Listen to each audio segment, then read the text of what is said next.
Story 1. Entitled Guest of Honor Wants Everyone's Focus.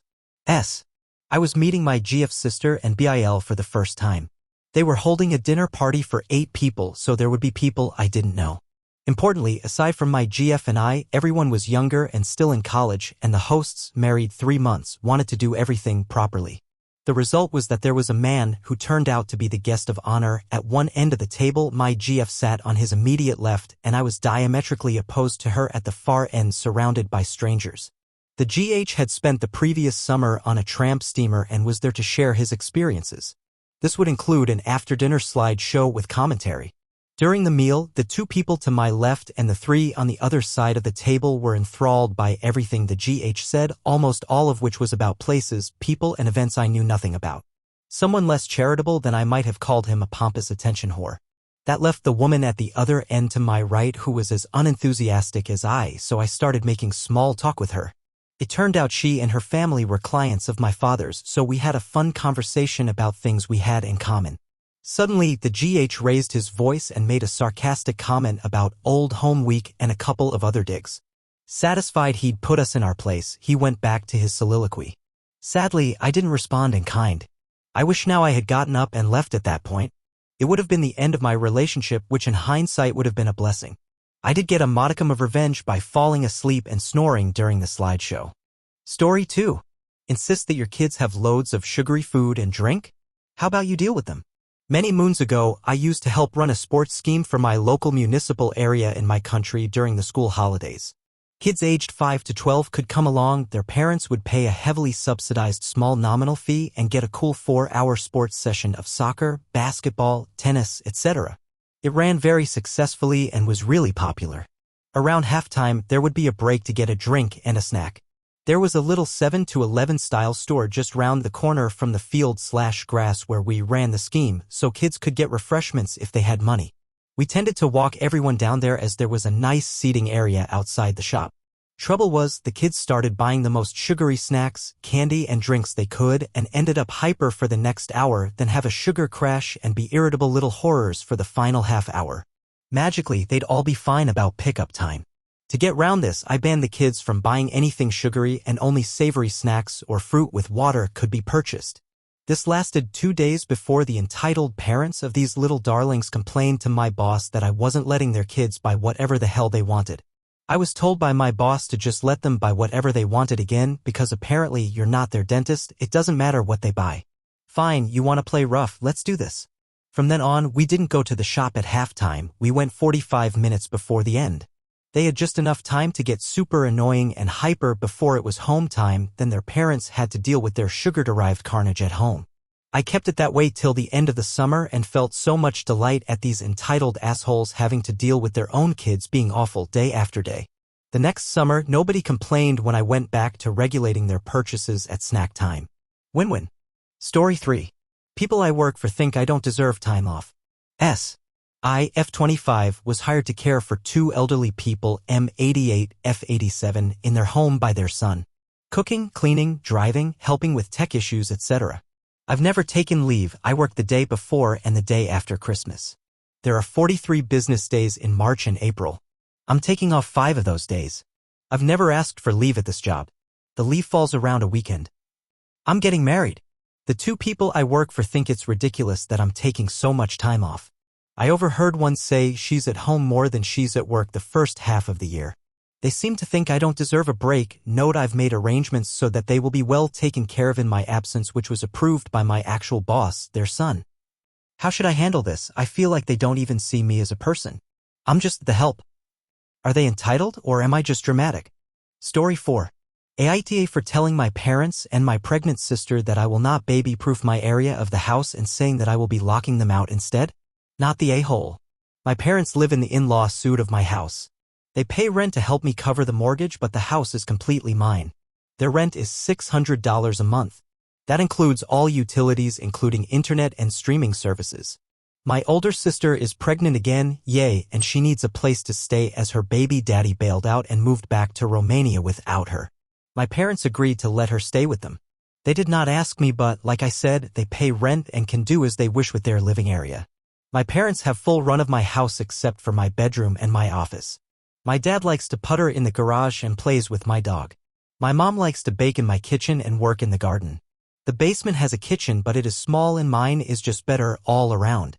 Nope, they want me to baby-proof my levels of the house. I asked why I would need to do this as the kids would 100% not be in my area. My mom said that it would not be fair to keep the kids cooped up in the basement all day. I said that there was a huge yard and sunroom for them to spend time in if they really wanted. My sister said that she couldn't spend all her time cramped up like that with 3 kids. I asked when she found out she was having twins. She shut up. I dragged it out of them that she was planning on watching her friend's toddler for money.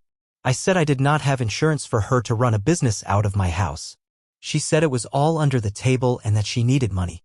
This was when I said that I would be taking the keys to my area back from my parents and I was also going to change the locks. I said that I agreed to let my parents live with me to help them out. They agreed to let her move in because she is an irresponsible wench that can't understand birth control. I never agreed to let her use my house as a day home. I know I do not want 3 kids here along with 4 adults. Well, 3 adults and a pregnant dumbass. I thought this but did not say it. My mom is mad that I am going to lock them out of my area, but my dad understands. The thing is, I would let him keep a key, but my mom would get it from him and she would give it to my sister. I said I would leave the garage locked the same and that was good enough for him. My mom and my sister are upset and giving me the silent treatment. My mom got my dad to ask me if they paid for the insurance if my sister could watch her friend's kid. I agreed, but I did say that they should get my sister to pay it. Story 5. Ida. I 20F refused to stay at my boyfriend's 26M hotel on my girls' trip. Not the a-hole. A little backstory to give everyone some context. So me and my girlfriends are planning to go to London at the end of April because one of the girls has a birthday, and for that case we decided to go to London since she always wanted to go there. We have been planning this trip since last year December 2023 and I made sure to inform my boyfriend of the trip and he said it was fine. I then informed him that we might stay at a friend's place since hotels in London are a bit pricey, or we might stay at a hotel, but it all depends on how we feel. Fast forward to this month, March 2024, me and my friends were on FaceTime trying to decide which hotel to reserve for the trip and we decided on the hotel, but we were still considering staying at a friend's place still.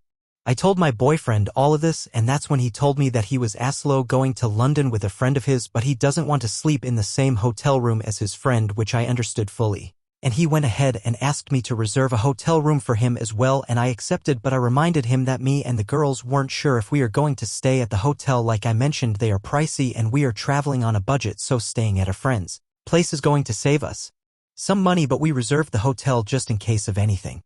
Then I asked him which dates he was going to London and he mentioned the same dates as me, but I just didn't think anything of it, but it was such a coincidence. He then told me that he wants me to stay with him at his hotel during my girls' trip since we are a couple. Which I understand, but like I mentioned from the start, this is a trip that I planned with my girls since December and it would be rude of me to tell them that, hey, I'm going to stay with my boyfriend at his hotel during our trip, yet we planned everything together. But he said that during the day I could go and hang out with my friends and then at night I go to his hotel to sleep, and that he thinks it doesn't make sense for us as a couple to fly out in the same city and not stay at the same place, but I said no cause he was not in my plans since the beginning and I can't just start to change everything just because he feels like he also wants to go London on those exact dates. Story 6. Racist drama queen fails to get the attention she wants. A long-term member in my partner's more extended friend group, Crystal, was raised in a white supremacist house. They obsessed over whiteness and white purity to the point that only English or German blondes were white enough for them, but only if it was platinum blonde, natural, or dyed. The dad was 100% Latino and the mom was 100% Irish, but since when have racists made sense? On the surface it seemed like she broke away from it. She mentioned being traumatized and deeply ashamed of her parents' attitudes. Most of her friends were non-white or mixed race. I congratulated her on working through so much and breaking out of very toxic beliefs. Despite trying to befriend her, Crystal was always hostile towards me, but it was subtle so nobody noticed. She'd often neg me. She'd make pointed remarks about how not everyone could pull off her hair color, how awesome it was to have recessive genes, etc. She'd find small reasons to be upset with me, refuse to tell me what they were, but would tell my partner. She flirted with my partner in front of me, which he was oblivious to, despite being fiercely loyal to her own boyfriend. She's 30 going on 13. She tried to turn the friend group against me when I got sick at her house one night and had to leave early. I noticed all the friends Crystal specifically surrounded herself with were either noticeably less attractive than her or were deeply insecure too and would worship her as a result. I noticed how she'd share an embarrassing story, mention her naturally blonde hair, take out a revealing photo, or tell a raunchy joke to grab attention when I was talking. I remember her mentioning her love of the high-value life, bitchy sitcom characters, reality TV, celebrity gossip, and the fights she caused over the years. I'm white. I'm naturally brunette. I love being brunette. I like blondes, redheads, etc. I don't like superiority complexes, narcissistic power trips, or petty social games. Kill 'em with kindness can be hilariously petty. If she mentions blonde superiority, I calmly counteract by genuinely and openly praising the beauty of brown hair, red hair, black hair, curls, natural textured hair, etc. I made my partner feel as safe as he did for me. My partner eventually realized Crystal was using him for attention and favors and stopped insisting I befriend her. Without saying a negative word, I boosted the healthy confidence of several of her friends so much they don't obsess over her anymore. I studied animal behavior and befriended her rescue dog who barks at everyone but her. The pettiest thing I do is nothing. She's the type who is looking for a fight, and it's driving her nuts that I don't give her one. TLDR racist insecure drama queen tries to make me feel insecure for friend group social clout. I don't take the bait, which makes her mad.